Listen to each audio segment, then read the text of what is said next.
Hello, and welcome to this channel. I'm Dr. Rashmi, and I'm a physician based here in the US with a deep understanding of our Indian roots.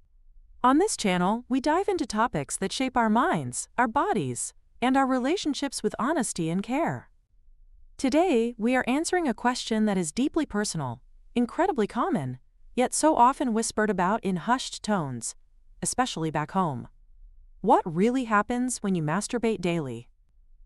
Now, before you feel a flicker of discomfort or think this isn't for you, I want you to take a breath. My goal here is not to pass judgment or create shame.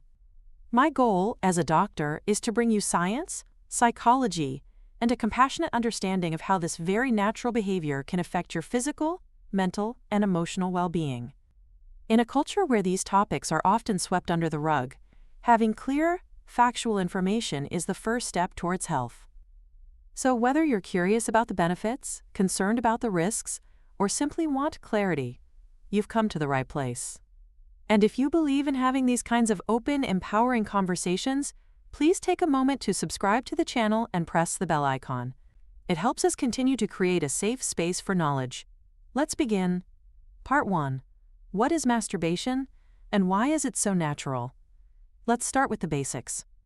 Masturbation is simply the act of stimulating your own genitals for sexual pleasure, often leading to orgasm. It's a fundamental human behavior, practiced by people of all ages, genders, and backgrounds. So, why do people do it? The reasons are as varied as we are. Stress relief. In our high-pressure world, orgasm provides a powerful release of tension. The body's stress hormone, cortisol, drops significantly. Mood enhancement. This is pure biology. The brain releases a cocktail of neurochemicals, like dopamine and oxytocin, that create feelings of happiness, connection, and relaxation. Self-exploration. It's the safest way to learn about your own body, your responses, and what brings you pleasure. This body literacy is crucial for a healthy sexual life. Sleep aid. Many people find it helps them fall asleep faster and more deeply, and we'll discuss the science behind that in a moment. The core question isn't whether masturbation is right or wrong. The question is, when does a natural act cross the line into a behavior that might be problematic? To understand that, we need to look at the science. Part 2. The science behind the act, a doctor's view. When you masturbate, your body undergoes a fascinating and complex neurochemical cascade. The brain's reward system. Your brain releases dopamine, the motivation and pleasure neurotransmitter. It's the same chemical that's released when you eat delicious food or achieve a goal. It tells your brain, "This feels good, let's do it again." This creates a powerful pleasure-reward loop, the hormonal cocktail of orgasm. At the point of orgasm, your body is flooded with endorphins. These are your body's natural painkillers. They create a sense of euphoria and can help relieve things like menstrual cramps or headaches. Oxytocin, often called the love hormone, it promotes feelings of calm, contentment, and bonding. Prolactin, this hormone is released right after orgasm and is responsible for the feeling of satiety and relaxation. It's a major reason why many people feel sleepy afterward. In moderation, these effects are overwhelmingly positive. They support our physical and mental health. But, as with anything that activates our reward system so powerfully, there's a tipping point where too much of a good thing can start to work against us. Part 3. The benefits. Let's acknowledge the positives. Before we discuss the risks, it's vital to celebrate the scientifically backed benefits of a healthy masturbation practice. Improved sleep. The post-orgasm release of prolactin and oxytocin is a natural sedative. Better mood.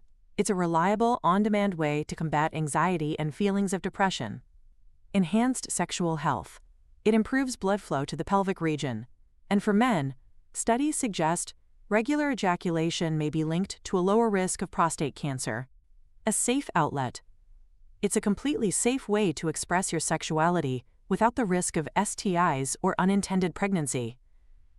For many, it is a healthy, normal, and important form of self-care. I'm curious to know, were any of these scientific benefits new to you? Let me know in the comments below. Your interaction helps more people find this video, and I love reading your thoughts. And if you're finding this valuable, A quick tap on the like button would be immensely appreciated. Part 4. The risks of compulsive daily masturbation. Now let's talk about the potential downsides. The problem is not daily masturbation itself, but compulsive daily masturbation. The key word here is compulsive. This is when the act stops being a choice and starts feeling like a need you can't control. Physical challenges. Reduced sensitivity. If you consistently use a very specific high-pressure technique, sometimes called the death grip in men, your nerves can become desensitized. This can make it harder to achieve orgasm with a partner, where the stimulation is often different and gentler. Skin irritation. This is simple friction, leading to soreness, redness, or chafing. Fatigue. Especially for men, frequent ejaculation can lead to temporary fatigue due to the profound hormonal shifts and the energy expended. Psychological and emotional challenges. This is where the real concern lies. Dependency and addiction. If masturbation becomes your only tool for coping with stress, boredom, or sadness, you create an unhealthy reliance. You're not solving the root problem. You're just seeking a temporary escape. Guilt or shame. This is a big one in our culture. Deep-seated cultural or religious beliefs can create intense internal conflict, leading to a negative cycle of pleasure followed by shame. Interference with life. When it starts taking priority over work, school, exercise, or spending time with loved ones, it has crossed into unhealthy territory. Part 5. The impact on relationships and the role of pornography. Daily masturbation doesn't automatically harm relationships, but it can become a red flag for deeper issues. Emotional isolation. When you consistently turn inward for comfort and release, you may unintentionally create distance from your partner.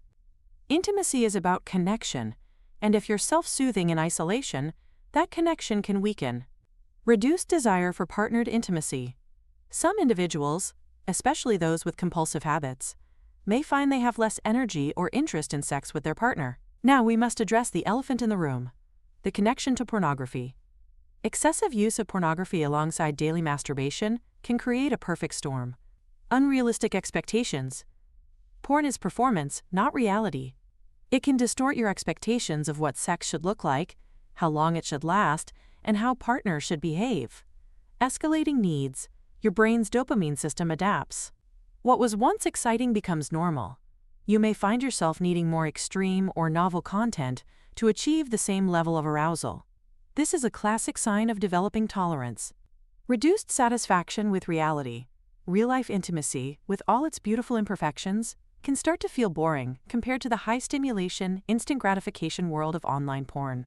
For some men, this can even lead to pornography-induced erectile dysfunction, PIED. The key here is awareness. Are these habits serving your connection with your partner, or creating a divide? Part 6. How to find a healthy balance. A doctor's advice. So, how do you know if your habits are healthy? And what can you do if you're concerned? Ask yourself these questions with honesty and kindness. Is it a want to, or a have to? Is it a choice you're making for pleasure, or an urge you feel compelled to act on? How do you feel afterward? Do you feel relaxed and content?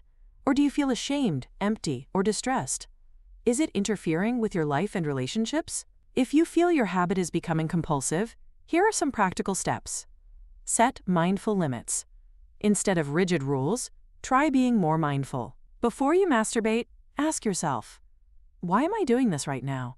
Am I stressed, bored, lonely? Just building this awareness can break the cycle. Diversify your coping mechanisms. Find other healthy ways to manage stress. Go for a walk, call a friend, listen to music, practice deep breathing. Build a toolbox of solutions. Prioritize real-life connection. Make a conscious effort to build intimacy with your partner that isn't just about sex. Have deep conversations. Cuddle. Go on dates. Consider a dopamine fast. Try taking a break for a few days or a week to allow your brain's reward pathways to reset. It can be challenging, but many people report increased sensitivity and appreciation for intimacy afterward. Seek professional help. There is absolutely no shame in talking to a therapist or a sex therapist. They can provide tools and guidance to help you find a healthier balance. Conclusion: masturbation is a natural, healthy, and normal part of human sexuality. Like food, exercise, or work, the key is not in the act itself, but in the balance, intention, and context in which it exists in your life.